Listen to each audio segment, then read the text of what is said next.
guess we all agree, like across the board, we're all like the representation of our race or a certain group and things like that.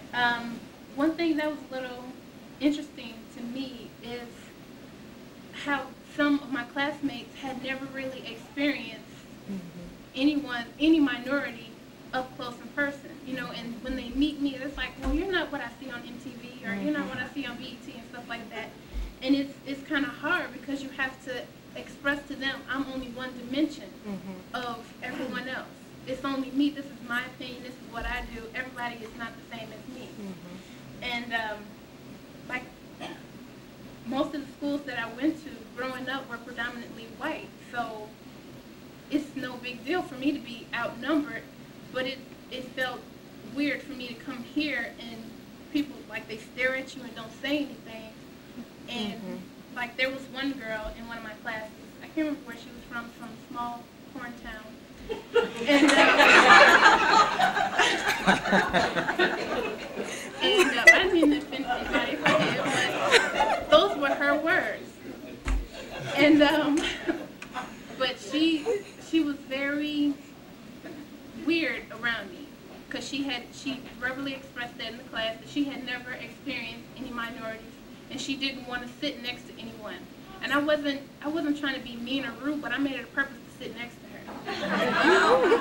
Because it's like, if you're going to be here and there's other minorities, you better learn. And everybody's not going to be as nice as I'm trying to be to you, so you might as well, get your experience now. Another thing that is a challenge for me is not having any professors or people like that that are African American, and just ways that I can relate in the classroom because I'm going to be a teacher. And like in my practicum experiences, I go to these schools in rural areas, and once again, I'm outnumbered. I'm the only minority in the whole building. Like there may be a few children there that were adopted or the family moved in, and they look at me different, because now they're, used to seeing just, I'm the only one, and now they see me, and I don't know, I've been treated a little differently, that's the wording I'm going to put, differently in some of these schools because I'm the only black adult in the whole building.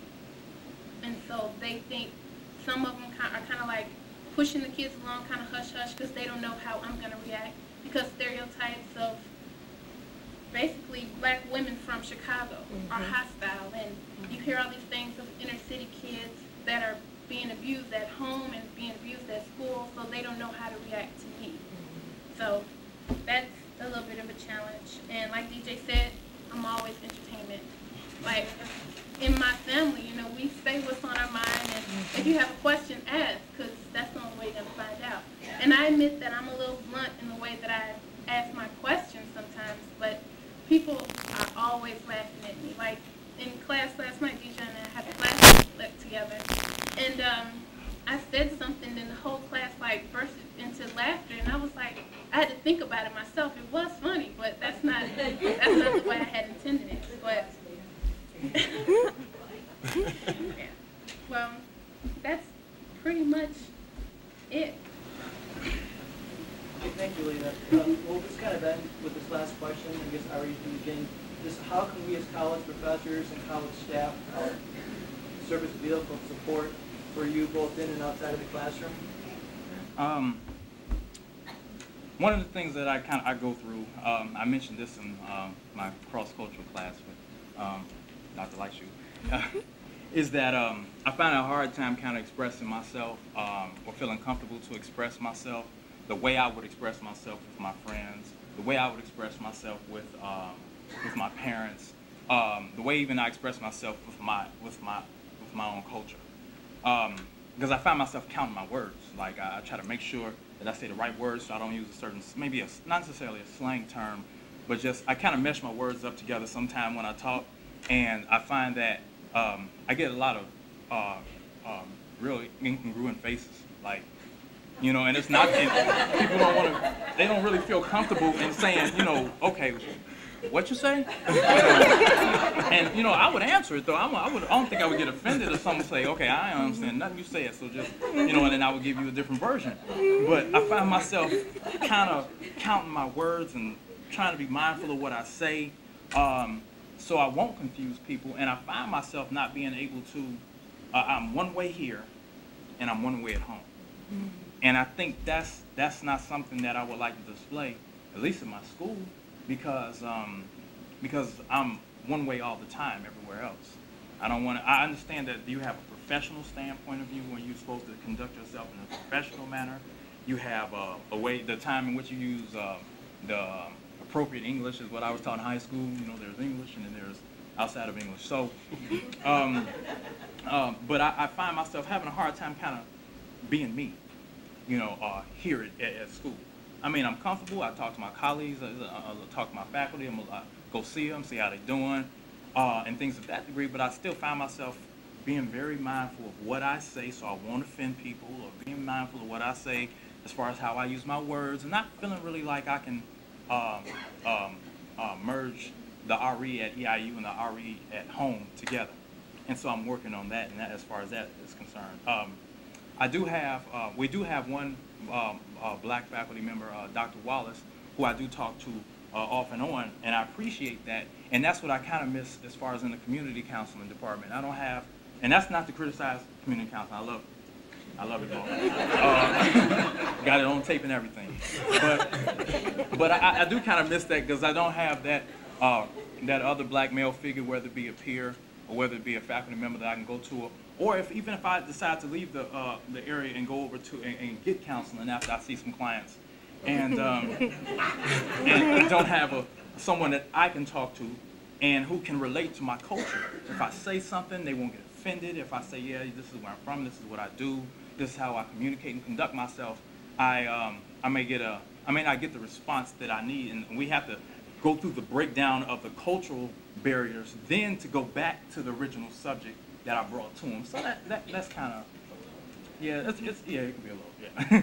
But I'm learning, like anywhere else, that I have to adapt, and I don't expect people to just make adjustments for me. I have to make the adjustments for myself in order to continue and not feel like and not make progress. So, and another area that I wasn't going to talk about, because it's not really related to, I think, a cultural aspect, is more of workload. I realized that as a grad student, we're working towards the professional field. We're working with professional people who have their own practices and have their own dealings, but I'm finding it very hard to juggle the workload. As far as faculty member, I felt maybe, I hope I don't offend any faculty. It looks like I'm talking to all faculty here. Right. All my peers are way in the back. But, wave your hands. But I feel that that sometimes syllabus work is not, you're not talking together about your syllabus work. And what happens is, when I get in class, I may have like a few chapters to read in certain classes. I understand that. But one of the things that I heard this year was, you all are a week behind. It was the first week of school. I never heard that before. And I said, what? I said, they lying, right? They're telling a joke. That's funny, right? And they said, no, you all are a week behind. And I'm like, it's the first day. So I looked up, and into my week, I had about 14, 15 chapters to read by the following week. And some of my classes are on different days. So I talked to my chair. I said, don't you all get together and talk, you know, and say, hey, this is what I'm doing. This is where you doing this? And sometimes I know you all do, and I know you all have a hectic schedule, and you all have a deadline to do. So I take that into account. Now I adjust. I read sometimes, but you know, that was just one of the things that I asked as faculty, up and coming students coming in, to take the time to realize that some students are working full-time jobs, some students are commuting, some students are working 2 jobs and going to school, and it does feel good for a student to know that a teacher say, you know what, okay, I understand what I did, but this is what I need you all to do, and this is what has to be done sometimes, and this is what I can do for you all. And I think not only will we give you all the best that we have, we'll definitely take that from you all.